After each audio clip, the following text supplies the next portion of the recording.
The second reading is from Revelation chapter 21. Then I saw a new heaven and a new earth, for the first heaven and the first earth had passed away, and the sea was no more. And I saw the holy city, the new Jerusalem, coming down out of heaven from God, prepared as a bride adorned for her husband.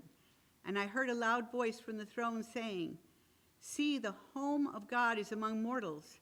He will dwell with them. They will be his peoples, and God himself will be with them. He will wipe up every tear from their eyes. Death will be no more.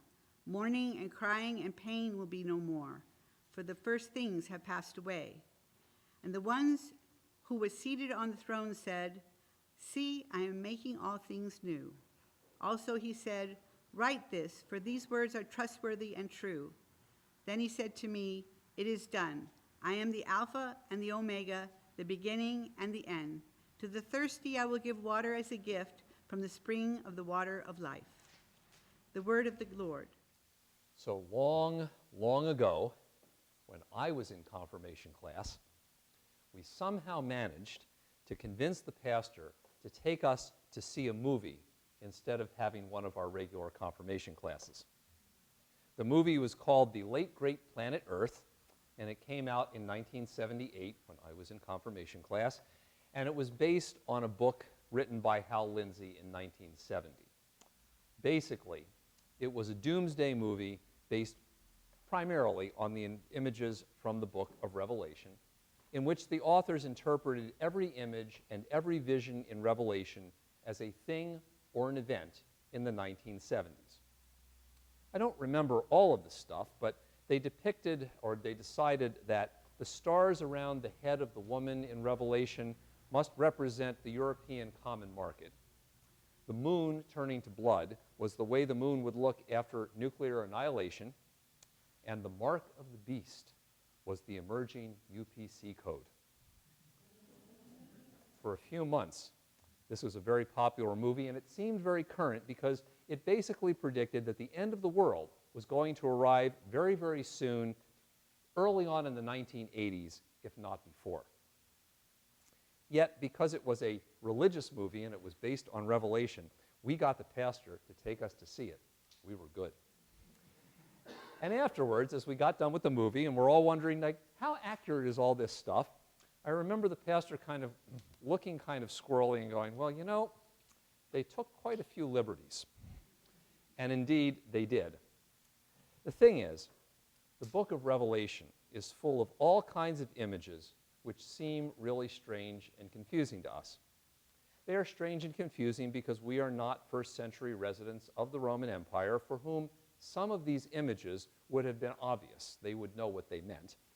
And because, hey, let's face it, most Christians do not read the Old Testament enough to remember that most of the strange images come directly from books like Ezekiel and Daniel or one of the other prophets. But even so, most of Revelation is filled with stories of plagues and beasts and dragons and cosmic battles. It's no wonder that it's fascinated Christians for 2,000 years and people make silly movies about it. There's lots of good material there. But those things are really not the point of the book. And in today's second reading, we reach the surprise ending. Finally, after all of these plagues and battles and all the death and destruction, we might expect that God finally raises a few faithful people to life and brings them up into heaven for an eternal life of spiritual bliss. And honestly, that's how many people interpret life after death. But instead, here's what happens. Rather than people being raptured up into heaven, and everybody should remember that rapture is not a word that occurs ever in the Bible, John of Patmos says, "I saw the holy city, the new Jerusalem, coming down out of heaven from God, prepared as a bride adorned for her husband. And I heard a loud voice from the throne saying, 'See, the home of God is among mortals. He will dwell with them, and they will be his peoples, and God himself will be with them.'" Rather than people having to find a way to God, God comes down to them. God renews the heavens and the earth, and everything bad is wiped away, including death. And actually, this shouldn't be a surprise ending because this is how the story of Jesus begins, right? God comes down from heaven, takes on human form, and dwells with us. And in John of Patmos' Revelation, this happens again, only in a bigger way. And we read all of these excerpts from Revelation during the Easter season, partially because many people get hung up with the dragons and the plagues. But the point of Revelation is the surprise ending. And the point of the surprise ending, both for the early Christian community and for us, is that, first of all, God wins. I remember a pastor buddy of mine years ago who, when asked what he thought about the book of Revelation and what the deep meaning was, simply responded, God wins. And it's true. If you didn't know otherwise, you might read the whole book up to about the beginning of chapter 21, which is where we picked up today, and be really depressed. The world is full of evil people. The devil is running amok. There are plagues and wars, and you'd expect the whole thing just to blow up and be gone. But that's not what happens. Evil is vanquished. Even death is conquered. And God comes down to be with us. And so the whole point of the book is not to lose heart or to give up, no matter how bad things get. Things may be bad and may even be getting worse in life, but the end is never in question. God always wins. That's the point of the ending. Also, the point of the surprise ending, and this is sort of a surprise, is that God's victory happens without any human help. In the book of Revelation, people are continually called to faithfulness and to resist evil and being part of all the evil stuff that's going on around them. But there is never the thought that by their faithfulness or resistance, they can fix the world or bring about the righteousness that only comes about through God's own intervention. And after all, this is what happened in the resurrection as well. God raised Jesus from the dead without any human help, even though many of the disciples themselves fled and even denied Jesus. The disciples, they don't even got to roll the stone away to give Jesus a hand. The stone is rolled away for them, and it appears that Jesus didn't even need that to happen. God's new life and God's victory over death happens purely through God's grace. And it doesn't depend on us, which is another reason not to lose heart or give up.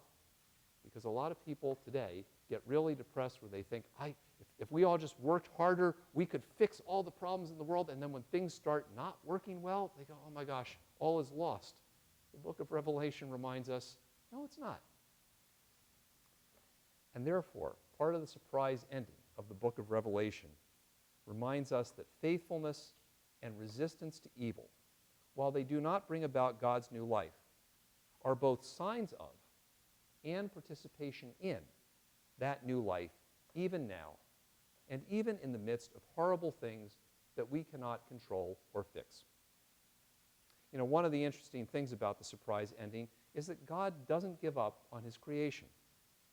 You might think, after reading about how evil and terrible things are in the world, that God would say, wow, that creation thing, that was a great experiment, but I will never do that again. Instead, what I will do is glean a few faithful people from the world and bring them up into a mystical heaven. But instead, a new Jerusalem comes down from heaven, and there are so many people included in this renewed creation that no one can number them. And so the call to faithfulness is also not in vain, because caring for the creation right now and caring for people who inhabit it right now are already signs and participation in the new life that we know is coming at the end of all things. And so we read Revelation during Easter to remind us of the same things that we found out when God raised Jesus from the dead. And those things are also not about dragons and plagues and cosmic battles. Instead, we're called to remember that no matter how bad things are going in this world or even in our own lives, God's love and promise of salvation always wins, even if it might not seem like that at the moment. We're called to remember that God's ultimate plans cannot be thwarted by the dragons or the demons, or even by human failure and unfaithfulness. And most of all, we're called to faithfulness, not because it will save us or bring about God's righteousness, but because by being faithful in an unfaithful world, we can be a sign and a foretaste of the new life that is yet to come.